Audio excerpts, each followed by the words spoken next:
Joining us now is Sagrika Ghosh, who is a consulting editor at Times of India, to talk more about the Phase 2 elections. Good morning, Sagrika. Out of the 95 seats going into polls, BJP is incumbent in 27 seats. So what's your sense? What could this number be post May 23rd?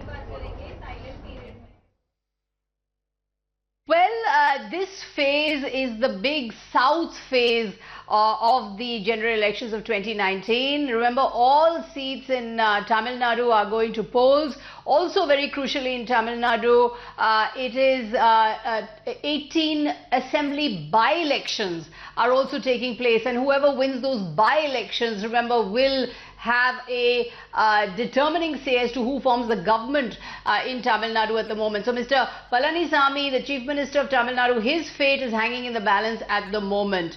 95 seats, as you said, all of Tamil Nadu, very crucial 8 seats in Uttar Pradesh, crucial seats in Karnataka, as well as a few seats in Odisha and West Bengal. Remember, the BJP swept through these seats last time in 2014. The question remains, is it facing anti-incumbency and a challenge from the caste arithmetic that the opposition has mounted? Let's go state by state. In Tamil Nadu, as you know, is a state that has a ding-dong battle between AIADMK and DMK.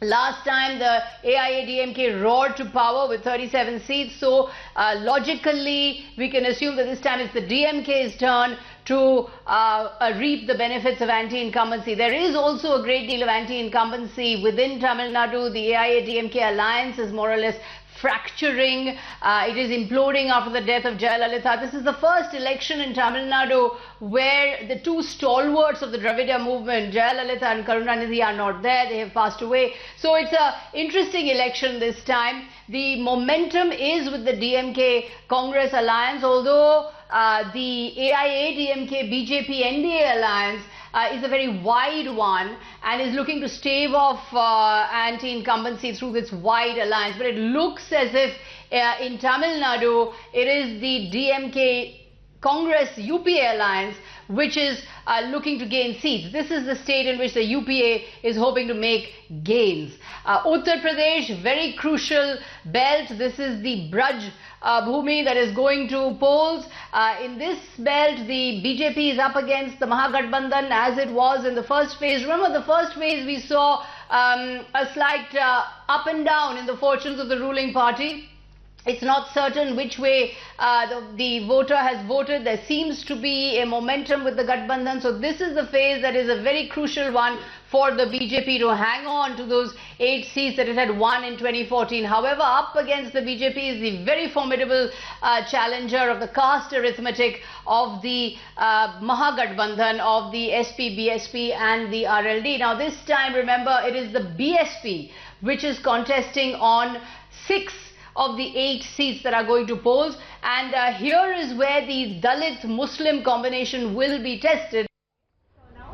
Sagrika, in phase 2, it is mainly Tamil Nadu and Karnataka that account for half of the seats that are up for grabs. So let me first start with Tamil Nadu. This time we're going into polls without the stalwarts like Karunanidhi and Jayalalitha, who are not here with us. What do you think now? Who do you think rather who has the upper hand in these elections? As I mentioned, I think in Tamil Nadu, it is an alternating balance of power that takes place. For example, the DMK won with a big victory in 2006. Jayalalitha roared to power in 2011. It's an alternating AIADMK, DMK power sharing that happens in Tamil Nadu. Last time, the AIADMK won with a big majority. This time, it seems as if the momentum of winning is with the DMK Congress alliance. So I would expect the DMK Congress alliance to mop up as many votes as it can over here in Tamil Nadu. Tamil Nadu is the place where the Congress alliance and the UPA alliance is hoping to make gains. The Congress alliance is also hoping to make gains in Karnataka. Remember, in Karnataka, arch rivals Congress and JDS have actually formed an alliance. and they are contesting together because in the belief that their combined vote share is higher than the BJP. The BJP has actually formed a government in Karnataka. It's the one southern state where the BJP has formed a government. So the BJP is looking to consolidate its gains. It has a very powerful Lingayat vote over there in Karnataka.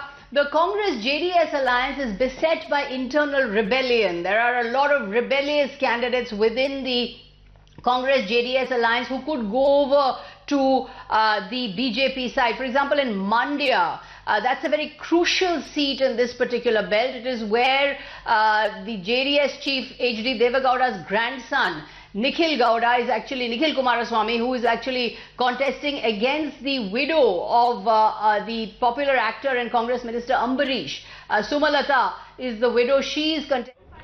Sagarika, also the IT raise on opposition party just 2 days before the polling is quite unprecedented. Also, do you think that this Kanimozhi can benefit from the sympathy? Can Rajni and Kamal Hassan be a swing factor this polls? And also, talk about JDS Congress alliance in Karnataka. Can they stop the BJP juggernaut? Well, in this particular case, I think the IT raids and the EC raids that have taken place against opposition candidates, particularly against Kanimozhi, is going to hinder a sympathy factor because it is unprecedented that 2 days before elections, the opposition candidates are raided. Also, the kind of manner in which money has been changing hands. Tamil Nadu seemed to be in the grip of what we call vitamin M. That the BJP AIADMK alliance is playing vitamin M or vitamin money. That is, money is being pumped in. As you've seen, the election in Vellore has been countermanded. So it is looking as if the sympathy factor could be with Kanimozhi, particularly because that seat, Thoothukudi, already faces a lot of anti-incumbency and Kanimozhi has been working there. So ill-timed, misguided IT raid. Kamal Hassan and Rajnikant at this particular moment, I think, are not playing that kind of a role. I think Kamal Hassan could to some extent damage the Congress UPA vote, but Rajnikant for the moment is not really playing that kind of a role. It looks as if the momentum very much with the DMK Congress alliance. Thank you, Sagarika, for joining us this morning, giving us your perspective on what to expect from the phase 2 elections.